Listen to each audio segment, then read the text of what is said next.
Bueno, Mital, gracias por recibirnos. La verdad que teníamos muchas ganas de esta entrevista. Así que, bueno, la primera pregunta es muy simple, muy concreta, y te pregunto, ¿quién es Amital Perry? Amital Perry soy yo, tengo 40 años, soy nacida en Jerusalén, allá crecí toda mi vida, tengo familia hermosa con 4 chicos, que es mi segundo trabajo, digamos, o el primero, diplomática israelí, muy orgullosa, y bueno, y lo que siempre digo, me amo la gente y amo la paz. ¿Cuál es tu rol en la embajada? Soy agregada de diplomacia pública y portavoz acá en la embajada, que eso significa promover agenda positiva y fortalecer los lazos con Argentina a través de academia, cultura, comunicación, diplomacia pública, proyectos de impacto social, y con eso estamos. Amital, la expulsión de comunidades judías enteras del mundo árabe es una parte esencial de la historia judía moderna. ¿De qué manera te toca a vos? Bueno, me toca a mí porque soy de familias sefaradís. Mi papá nació en Israel, pero su familia inmigró a Israel, hizo aliyá de Marruecos. Y mi mamá es nacida en Alepo, en Siria, y se escapó a Israel en la edad de 14 años. Y bueno, la historia de ella refleja, o sea, de este fenómeno de la expulsión de los judíos de países árabes. En algún sentido, su cuento, su historia privada, cuenta la historia de todos. Y contanos, ¿cómo es la historia de tu De mi mamá mamá. que tuvo que dejar su lugar de nacimiento, su lugar de origen, con tan solo 14 años? ¿Verdad? Mi mamá, Ora, que es su nombre israelí, que significa luz, se llamaba Nura, Nur, en árabe, en Siria, cuando era nena. Y su nombre se cambió solo cuando llegó a Israel. Bueno, ella es una hija de una familia bastante grande, muy típico, las familias judías sefaradíes en Siria y los países árabes. Tenía 8 hermanos, entre ellos, o sea, 2 hermanas y 6 hermanos. Ella vivía toda su infancia hasta la edad de 14 años en Alepo. Y bueno, siempre me contaba cuentos así chiquitos y sus historias durante mi infancia y adolescencia. La verdad que en esa época nunca me di cuenta o entendía la importancia de esa historia. Siempre pensaba que es como algo que, o sea, ya pasó, no tiene sentido, no tiene relevancia, pero no, tiene mucha relevancia. Y hoy en día, cuando ya me convertí de mamá y también por mi trabajo, hace unos años entendí que esa historia es bastante interesante para explorar y para entender. Y bueno, yo te cuento lo que a mí me contaba como nena, y según de su memoria, que eran muy lindas. Siempre contaba sobre un disonance, que ahora lo entiendo bien, que por un lado tenía amigas, vecinos musulmanes, que eran muy amigos de la familia, con ellos vivían, comían, jugaban, etc. Tenía especialmente una amiga que se acuerda muy bien, que se llamaba Amal. Y con ella pasaba, o sea, sus primeros 8 o 10 años. Y como era nena, se acuerda, o sea, tiene unas memorias muy positivas. Y por otro lado, ese disonance que tiene memorias de repente que su papá vuelve a casa, que era Hassan en una de las sinagogas más importantes en Alepo, así golpeado, con las bicicletas rotas. Se acuerda que en la calle siempre era peligroso para ellos. a veces se acuerda situaciones o sea, de violencia contra sus hermanos, contra ella, contra la sinagoga. Hoy en día podemos explorar los años y entender qué pasó en el contexto político, ¿no?, de la región. Pero parece, y eso es la historia de los judíos de Alepo y los judíos en los otros países árabes, que a partir del establecimiento del Estado de Israel, o en algunos estados, o sea, más temprano, ya en los 30, con toda la intención durante el mandato británico de recibir judíos en la tierra de Israel, etc. Y siempre reflejaba a los judíos en los países árabes. Por ejemplo, un día después del plan de partición, donde se recibió la resolución 181, que para nosotros era muy importante, donde la Asamblea General votó en favor del establecimiento de 2 estados en la tierra de Israel. Un día después, por supuesto que lo lideraba la Liga Árabe, y también Siria se sumó a esa lucha contra el Estado de Israel y automáticamente contra los judíos. Se creó un ambiente muy hostil porque los judíos lo vieron directamente como traitors, traidores. Sí, traidores. Traidores, perdón. Claro, consideraban a los judíos que el día anterior eran vecinos, amigos, los empezaron a ver como enemigos. Como enemigos, sí. Y de ahí ya podemos ver que con las guerras de Siria e Israel, lo que Siria siempre trataba de estar en este esfuerzo de dar fin a la existencia del Estado de Israel, y de ahí se empeoró la situación de los judíos en los países árabes, especialmente. O sea, ella empezó a sentir, ella y su familia, ¿no?, de alguna manera una incomodidad en su lugar. Sí, a partir de, se negó muchos derechos de los judíos. Claro. Entre esto, a partir de 49, hablamos sobre Siria, judíos de Siria no podían salir de Siria, o sea, no tenían esa libertad. Y en este ambiente hostil, y por ejemplo mi mamá, que no podía ni ir al colegio en algún momento, en la edad de 10 o 11, no podía ir al colegio por el contexto de Eli Cohen y su captura. Claro. Otra vez se creó un ambiente muy hostil, en donde, mujeres le judías no podían ir al colegio. Los derechos a los mismos ciudadanos. Sí, tal cual. Tampoco no podían hacer cualquier cosa que querían, no podían ser dueños de tierras, etc. Y no podían escaparse y crear, construir otra vida en otro lugar, ¿no? Exactamente. Entonces, ya en este momento, en 65, empezaron, reforzaron la salida de judíos de Siria. Los hermanos de mi mamá tomaron una parte importante en una organización que ayudaba a los judíos, por supuesto, la organización clasificada, ayudaron a judíos a escaparse a Israel y manejaban eso por 3 o 4 años. Y mi mamá, como no estaba casada todavía, no tenía familia todavía, y en esa época empezaron a mandar muchos adolescentes a Israel. Su papá le dijo, vos vas a ser la primera, vas con un grupo era un grupo de 8 adolescentes que se escaparon de Alepo a través del Líbano a Israel. Era una operación bastante peligrosa. También en las fronteras, mi mamá me contaba siempre que habían disparos del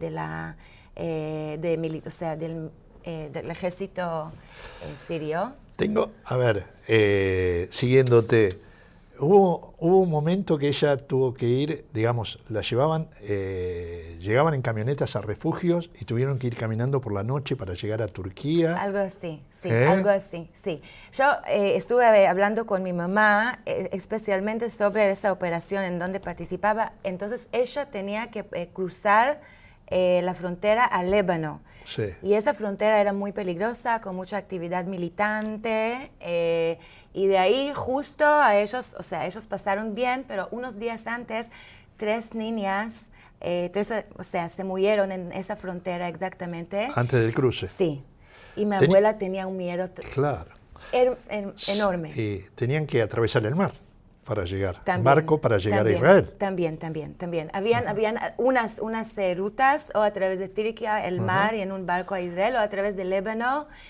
Te digo que a través de Líbano era un poquito, y el norte de Israel era un poquito más peligroso. Claro. Y cuando, unos años después, cuando ya el gobierno israelí ayudaba a esos judíos a salir de Siria, le esperaban con barcos en Turquía para llevarlos a Israel a través del mar. Dijiste que eran 8 hermanos. Eran 8 hermanos. ¿Pudieron irse todos?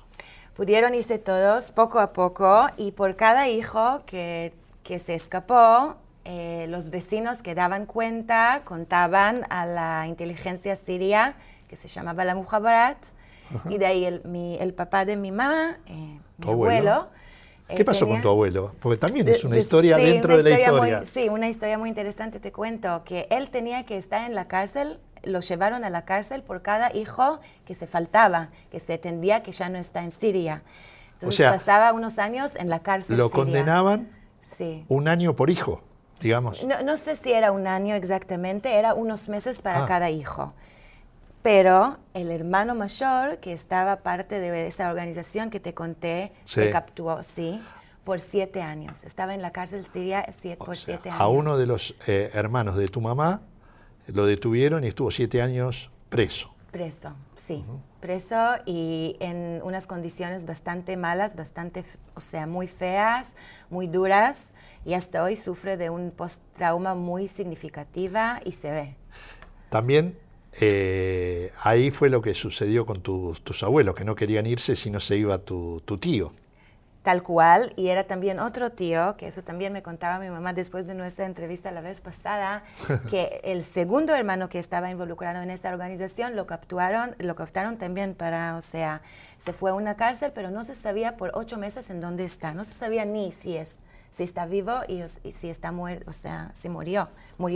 Entonces, mi abuela, que se volvió loca, que quería saber en dónde está, con ayuda de otros, podían entender en dónde está, pero no podían visitarlo hasta que salió de la cárcel. Pero sí, mi abuelo y abuela se quedaron en Siria hasta 1981, muy tarde, hasta que el último hijo se vaya.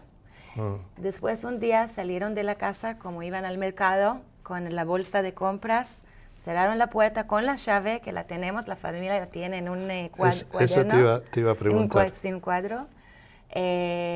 Para que si un día tengamos la paz con Siria, que volveremos a ver en dónde crecían. O sea, vos, digamos, ustedes poseen la llave esa. Sí. Simbólicamente algo muy fuerte. Muy fuerte, muy fuerte. Mis tíos tienen esa llave y bueno, lo miran con mucho, hay que ver los ojos cuando miran, tenían una experiencia, o sea, su juventud, su lugar, o sea, dónde nacieron. Que cada uno piense que se tiene que ir de su lugar. Claro, pero por otro lado era una experiencia bastante complicada y compleja, porque por un lado te amas en donde creces, por un lado, y por otro lado era muy duro para ti, entonces no... Pero uno piensa, aquellos que nos están viendo y escuchando, dice, bueno, hoy Israel te abre todas las facilidades como para ser aliada, como para ir, es casa. Pero en ese momento no era así. No era así. ¿Por qué decidieron Israel? Sionismo. Entendieron que el lugar seguro en el contexto de la Shoah, del Holocausto, después de lo que pasaba en otros países árabes, entendieron que eso es el lugar. Sionismo. Podían ir, como muchos otros, a Panamá, a Estados Unidos, a Canadá, a Argentina, claro. Pero decidieron ir a Israel a pesar que allá la vida era un poquito más difícil en este momento. Israel era un país joven, un país que tenía que recibir más de 700,000 refugiados, inmigrantes, expulsados en una época muy corta. No hay algo así en la historia de todo el mundo. O sea, tenía una influencia también sobre su vida propia, pero... ¿Y cómo fue la llegada, la instalación? ¿Cómo fue un poquitito el comienzo de la vida en Israel? ¿Cambiaron sus nombres? Cambiaron sus nombres. Tengo información, a nombres, ¿viste, sí, no? a nombres israelíes, sí, Sí. es verdad. Por ejemplo, Nur se hizo Ora, o sea, Claro. con una relación. Conocemos, o sea, había una intención así durante las primeras décadas en Israel. Hoy en día ya no se hace mucho, pero en esa época sí era muy común cambiar los nombres. ¿Vos sos la mayor de tus hermanos? Sí, soy la mayor de mis hermanos y bueno, hablamos sobre mi abuelo, entonces Ah. Dejaron la casa, llegaron a Israel unidos por fin, muy contentos, pero parece que con todo lo que pasó en la vida de mi abuelo, tenía un aparato en una edad muy joven, 50 y pico, mientras mi mamá estaba embarazada conmigo. Y él falleció. Mientras ella estaba. Sí, 2 meses antes. Pero, a ver, ¿cómo fue que se encontraron tu mamá y tu papá? Bueno, ya están divorciados, o sea, ya se divorciaron. Entonces no hablamos mucho sobre Sí. cómo conocieron, pero conocieron en Jerusalén. Mi mamá Sí. estaba en su colegio. Se conocieron en Jerusalén. Sí, en claro, su porque tu mamá escuela. fue muy chica. Sí, mi mamá fue muy chica, lo conocía en la edad de 20 años. También muy joven. Muy chica, claro. Se casaron cuando tenía 24, tienen la misma edad, o sea, Sí, una sí, diferencia sí, de sí, 6 sí. meses. Y sí, ella vivía en Jerusalén como él y de ahí... Y ahí se conocieron, formaron Sí. tu familia, quedó embarazada de vos y 2 meses antes que vos nazcas fallece tu abuelo. Sí. Y te pregunto, tu abuelo, que bueno, de alguna manera con vos en la panza convivió eso, y tus padres, ¿se podrían imaginar que hoy la nieta y la hija sea parte de la Cancillería israelí, sea diplomática y decir, ¿valió la pena? Mi mamá lo dice. Mi mamá lo dice, mi mamá es muy orgullosa en mí y le digo siempre que siento que mi misión, una parte bastante importante de mi misión como diplomática israelí es contar la historia de ella y ser la voz de 850,000 judíos que se expulsaron de los países árabes. Y te emociona hablar de eso. Mucho, sí, Ajá. porque tiene buen fin, pero también, o sea, tengo algunos sentimientos bastante duros y Claro. tristes, saber que así pasó la juventud, la infancia y la juventud de mi mamá. Y está muy bueno que ella se sienta orgullosa de tu logro de verte y de representar al país, ¿no? Sí, mucho. ¿Y por qué decidiste estudiar diplomacia pública? Estudios diplomáticos. La verdad que siempre bueno, mi licenciatura era en sociología y ciencia política. Y el máster, la verdad que no sabía qué quiero, pensaba como business school o algo así, y empezaba y no me interesaba para nada. Y vi el máster de la Universidad de Tel Aviv en estudios de diplomacia. Me interesaba, o sea, hacía algo más general y de ahí me enamoré con la idea de ser diplomática, pero también en la época cuando tenía 20 años y terminé, o sea, mi ejército, la época del ejército, trabajaba en el Hotel King David, que es un leading hotel muy conocido en Israel, en Jerusalén, muy lindo. Y por allá venían muchos embajadores antes de dar las credenciales al presidente de Israel. Tenían un brindis Claro. allá en King David. Y de ahí empecé a explorar este mundo y me parecía genial, pero nunca pensaba que iba a ser diplomática yo misma. Uh-huh. Sí. Y sin embargo lo sos. Sí, Lo sos. al final sí. Con esta historia que nos contás, ¿qué te generaron ahora, en los últimos años, los acuerdos de Abraham? Mucha alegría, mucha felicidad, especialmente con Maurecos, por mi papá, que hay una comunidad judía marroquí muy grande en Israel. Llegaron de Maurecos a Israel más de 256,000 judíos. Hoy en día ya es una comunidad bastante significativa. Y bueno, yo como diplomática, siempre prefiero paz y resolver conflictos en manera de discusión y no en guerra. De diálogo. De diálogo. Entonces, para mí era, o sea, una alegría enorme. Ojalá que más países se sumen a este esfuerzo de la paz. Me parece que el Medio Oriente tiene, o sea, un potencial tan grande para tener prosperidad para todos, y la paz es la clave. Bueno, el camino todavía está largo, con países como Siria, por ejemplo, que allá tenemos un tema geoestratégico bastante complicada, con la presencia de Hezbollah, la presencia de fuerzas iraníes. Pero bueno, ojalá que encontremos nuestros intereses en común para lograr paz también con esos países. ¿Se te cruza por la cabeza en algún momento ir a Siria? Si haya paz, sin duda. Si hay paz. Sin duda. También a Marruecos quiero ir. Cuando vuelvo a Israel y termino acá la misión, voy a explorar mis raíces en Marruecos. Marruecos también. Un sueño ir con mi papá, quizás con mis tíos, que estuvieron ya unas veces, pero a Siria sin duda. ¿Tus hijos tienen conocen la historia esta? ¿Pudiste hablar o vas a hablar? Son muy chiquitos, no entienden mucho en este sentido, entonces, pero estoy segura, ellos, viste que mis hijos son bastante argentinos, sí, hay que decir, viven acá toda su vida. Sí. Entonces, pero tiene mucho sentimiento a Israel, mucho sionismo. Por ejemplo, mi hija, o sea, van en un colegio judío, mi hijo en la foto anual puso la bandera así, se vistió con la bandera de Israel, entonces tienen este sentimiento de amar a Israel. Hablan sobre Israel mucho, a veces los veo como diplomáticos pequeños del Estado, pero todavía no conocen bien esa historia. Hay que crecer un poquito para entenderlo. Yo también era demasiado chica para entender lo que significaba, pero habían unos cuentos que me dieron, o sea, el marco. Por ejemplo, la vecina esa que te conté, Amal, y su mamá, que siempre a la tarde cocinaban las mamás juntos, pelaron las habas, ¿viste? Habas muy sirio. Hicieron marmeladas de las frutas del jardín. O sea, un ambiente muy guau y de repente ambiente muy hostil. O sea, un disonance bastante significativo. Y que creemos que no va a volver a suceder en ninguna parte del mundo, existiendo Israel.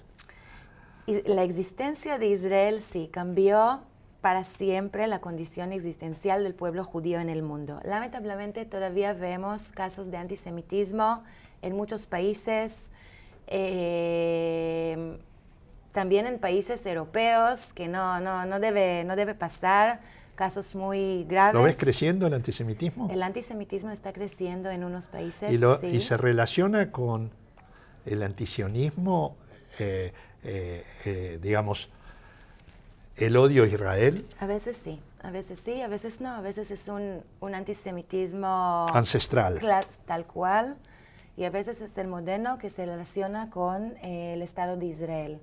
Y no tiene que pasar, no tiene que suceder. Pero hoy en día la definición de la IRA, la alianza... Lo recuerdo del Holocausto. Sí. O sea, defina que ser anti-israelí significa ser antisemita. Sí. ¿Cómo está Israel hoy? Hermosa, hermosa. Sí. Israel ¿está para vivir? Es un milagro, sí. Es un milagro. Y hoy en día lo entiendo. Cuando veo todo el mundo, etcétera, lo entiendo bien. 75 años de existencia. Un país innovador, líder, diverso, democrático, que solo se desarrolla y piensa para el largo plazo en el futuro. Liderazgo de mujeres, derechos humanos, igualdad, libertad de culto. Mira los lugares sagrados en Israel. Están en el mejor estado. Innovación, tecnología, medicina. Sí. O sea, no solo el Impact Nation, ya no es un Startup Nation, sino Impact Nation. Sí. Una nación que las innovaciones que salieron de allá ya cambiaron la vida de mucha gente, se mejoraron la vida de mucha gente. Y eso podemos ver también en el sentido de Tikkun Olam. Un valor importante en el judaísmo y también en la cultura israelí. Vamos a ir cerrando con una pregunta que nosotros hacemos y te quiero hacer a vos. Ok. Si tuvieras que elegir 3 personas a través del tiempo, que vivan o que no vivan, que sea familia, amigos, próceres, personalidades históricas, lo que a vos se te ocurra, y tenés la posibilidad durante 10 minutos de charlar con cada una de ellas. Wow. ¿A quién elegirías? Primero elegiría a Golda Meir, nuestra ex, que se murió, Zichroná Libraja, primera ministra, por tener un liderazgo femenino tan fuerte, tan impresionante. En su época, solo 3 mujeres antes eran jefes de gobiernos. Tenía una manera muy inteligente de entender las cosas, de reaccionar, de manejar el país y trabajar con sus, su gabinete. Sí. Una época súper importante para Israel. Manejaba 2 guerras, o sea, la guerra 73 de Yom Kippur. No sé si sabes, pero tenemos un término en hebreo que se llama mitbajón, la cocinita, la pequeña cocina. Viene de ella, porque ella... Sí. La admiro como mujer, porque en un ambiente tan masculino no trataba de ser hombre, actuar como hombre. Cocinaba su gabinete cuando lo invitaba a casa y ahí sentaban en su cocina chiquita y manejaban el país. Y hasta hoy le llamamos este gabinete chiquito de 3 ministros y ella. El mitbajón, la pequeña cocinita. Entonces a ella la admiro. Lo que hoy se llama la mesa chica. La mesa chica. Wow, una pregunta interesante. ¿Quién más? Vamos a pensar. Shimon Peres, sin duda que la verdad, bueno, era también expresidente, también primer ministro en una época. Y si hablo sobre Shimon Peres, voy a hablar también sobre Yitzhak Rabin. Son los 3 que me gustaría charlar para un café 10 minutos. Shimon Peres, por su, uno de los pioneros del Estado de Israel. Su experiencia, cómo vivió Israel desde, su nacimiento y antes. Obvio. Y en este sentido, y fue muy amada, lo amaban en el mundo. Yitzhak Rabin, porque por un lado, hasta hoy cuando escucho su voz en la tele, etcétera, me emociono mucho hasta lágrimas. Tenía un legado muy fuerte de paz, soñar y pensar en paz siempre, a pesar del terror. Él tiene un dicho muy importante que dice: el terror, vamos a seguir luchando el terror y a la vez vamos a seguir haciendo la paz. Eso me resultaba muy interesante, me marcó mucho. Y su familia, lo que hizo, estaba en el Palmaj, entender esta época, ¿cómo crees? Es impresionante. Elegiste 3 personas que marcaron el rumbo del Estado de Israel. Sí. Entonces yo, si tuviera la posibilidad de hablar con tu abuelo, que falleció 2 meses antes que vos nazca, le diría: el sacrificio fue grande, pero valió la pena. Acá está Amital. Gracias. Así que gracias a vos por tu gentileza. Estamos cerrando la temporada de Vis a Vis TV con vos porque teníamos muchas ganas de esta entrevista. Así que gracias. Gracias por esa entrevista, Gustavo. Me anoté en Codo a Codo porque quise hacer un cambio de carrera. Me abrió las puertas para conseguir becas, para poder trabajar. Tu sueño puede ser tu realidad. Juntos, sigamos transformando la educación. Buenos Aires Ciudad.